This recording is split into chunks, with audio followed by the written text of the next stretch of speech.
Ceylan, Shapoch, Conolio, señor Puzzle, Takshum, mi panitlo Petlatl. ¿Cómo se estructuran las frases en Axolotl? Advierto que este será el vídeo más completo de esta serie para aprender este idioma ficticio creado por mí, así que tomad apuntes y no os desesperéis si no lo pilláis en la primera.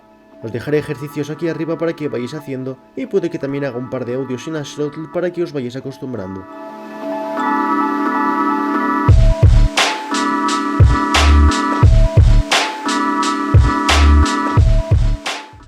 Existen distintos tipos de frases, las cuales son enunciativas, interrogativas, exclamativas, exhortativas, desiderativas y dubitativas en Axolotl.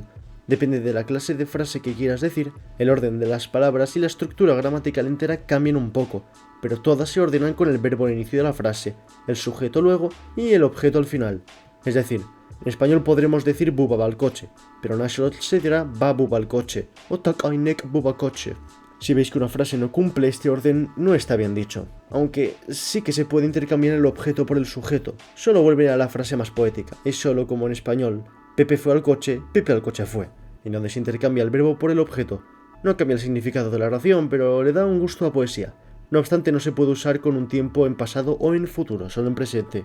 Esto a menos que sea en interrogativo, ahí da igual el tiempo. Para que no os leéis con algunos conceptos gramaticales, os dejo aquí una lista de los que vaya nombrando en el vídeo.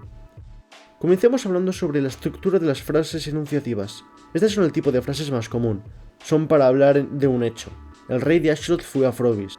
No me gustan las frambuesas. Tú eres alto, etc. En este caso, se comienza con el verbo takainek, que hace referencia a que el núcleo, Pepe, que está en tercera persona del singular, va al objeto indirecto, coche, que también está en tercera persona del singular. Es por eso que está fijo, que hace referencia a que un objeto en tercera persona del singular le hace algo a otro objeto que también está en tercera persona del singular. Os dejo aquí un vídeo arriba para entender este concepto. Os dejo aquí otro par de frases enunciativas para que las vayáis analizando.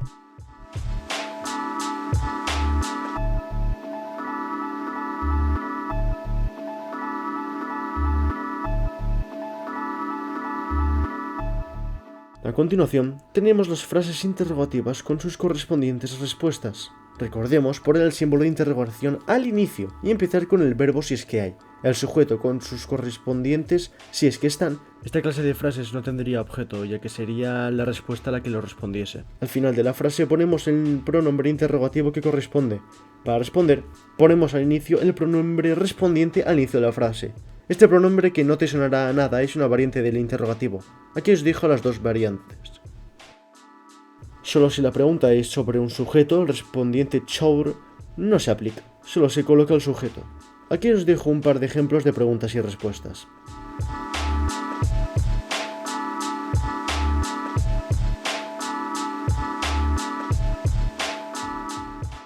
Luego tenemos las frases exclamativas. Con estas solo hay que seguir el mismo modelo que con las enunciativas, pero con su correspondiente signo de exclamación, obviamente. Si esta frase exclamativa es más bien una exclamación antes que una afirmación, aquí os dejo los interfijos que poner al final de la frase. Por este otro lado, un par de frases exclamativas enunciativas y aquí frases exclamativas de exclamación, como ejemplo.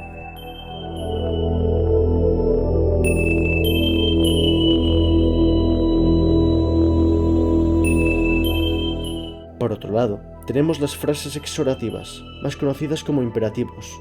Estas son bastante simples, lo único que tenemos que hacer es poner una frase indicativo, que es lo mismo que enunciativo, tras el verbo que está en imperativo colocar el afijo imperativo, valga la redundancia, correspondiente, dependiendo de la persona.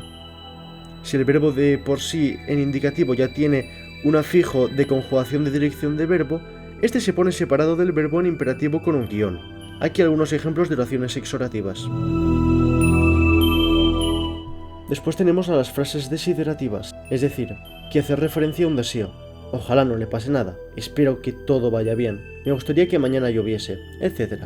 Tal y como pasa con las frases exhortativas, en la acción que queremos que pase, colocaremos el marcador temporal de futuro hipotético que hace referencia, como su nombre indica, a una acción que puede que se lleve en un futuro. El afijo de este tiempo se pone al final de la palabra, y como pasa en imperativo, si este lleva conjugación de dirección de verbo, esta se separa del resto de la palabra con un guión. No olvidemos poner algunos de los interfijos de deseo al final de la palabra. Aquí os dejo un par de oraciones desiderativas. Por último tenemos las frases dubitativas, como tal vez se vaya, a lo mejor nevará, es poco probable que llore por esta película, es decir, que exponen una posibilidad. Y en Axolotl se escribe exactamente como una frase desiderativa, pero en vez de poner un interfijo de deseo, se pone uno de posibilidad. Aquí os pongo un par de ejemplos y aquí un poco de vocabulario para que vayáis practicando.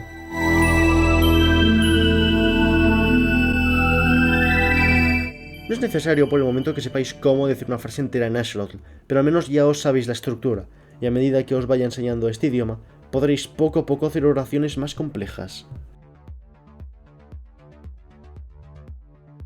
Este probablemente sea el vídeo más complicado de entender. Si tenéis alguna duda, no dudéis en contactarme a mi Discord. Si además tenéis alguna otra idea para una colaboración, podéis sugerírmela y si me convence la llevaremos a cabo. Ahora me voy al gimnasio.